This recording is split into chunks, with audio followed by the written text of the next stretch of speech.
President Trump's going to sign an executive order today. It will throttle government funding and grants to colleges that don't promote free speech on campus.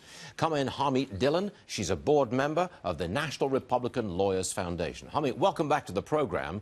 Can you tell me how this is going to work? Is it just a denial of money if you don't have real free speech on campus? Just as simple as that?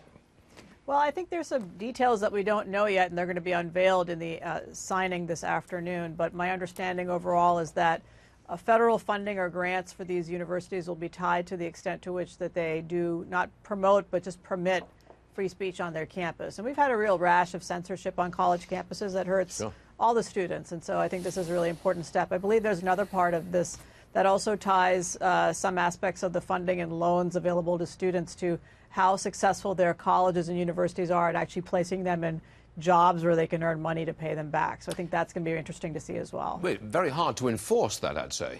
I think we'll have to see what the details are, but you know, what your viewers may not know is that the Department of Education actually has a vast bureaucracy that measures these colleges and universities on a number of different criteria. So they already have a way to do that. It's just a matter of adding this additional scrutiny. I knew they'd got a vast bureaucracy. I didn't know they were involved in that. I thought they were just censoring us, but that's no. I mean, they, for example, they won't give a college funding if you know, it doesn't meet certain accreditation criteria and so forth. So this is just adding some additional criteria. Fair enough. Okay.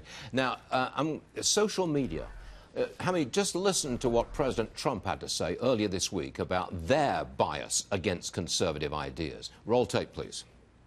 It seems to be if they're conservative, if they're Republicans, if they're in a certain group, there's discrimination and big discrimination. Something's happening with those groups of folks that are running Facebook and Google and Twitter, and I do think we have to get to the bottom of it. Okay, get to the bottom of it, Hamid, but what can the President of the United States do about this?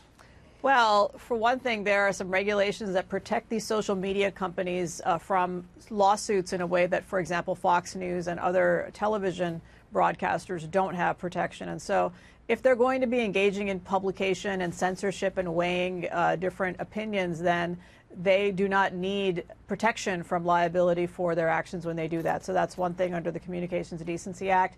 The other is that these big tech companies misrepresent what they're doing, which is a consumer issue. And so we have Federal Trade Commission and other federal government agencies that can actually take action based on existing laws, and I hope that they do that. Can you see the point coming where regulation is imposed on the Facebooks and Googles of this world, which changes their business model? Yes, I think it is coming, and I think you'll see that from the behavior of these tech companies that they're expecting it to come. You're seeing a lot of the Democratic candidates actually start talking about this. Elizabeth Warren particularly has talked about how these big companies have too much power and that they need to be looked at and scrutinized. And the power actually goes along with this political viewpoint discrimination and hiding what they're doing. Yeah, I'm in that camp too, actually. I think they've got too much power. I don't think you should have... They have knowledge of 2 billion people. They know everything about 2 billion people. And in the wrong hands, that's a couple of billionaires have got that power. I don't like that. That's Big Brother, isn't it? It is, and these same companies are doing business with China, which is absolutely Big Brother. And so you want China to have all the personal information of what you do in your house. I don't want that. And I think that it's time for us to know what they're doing with our data and then what we can do to protect ourselves. I knew I liked you. I knew we should have you on this program more often. Hamid Dillon, you were all right. Thanks for joining us. Thank you. Always appreciate it. Thank you. My pleasure.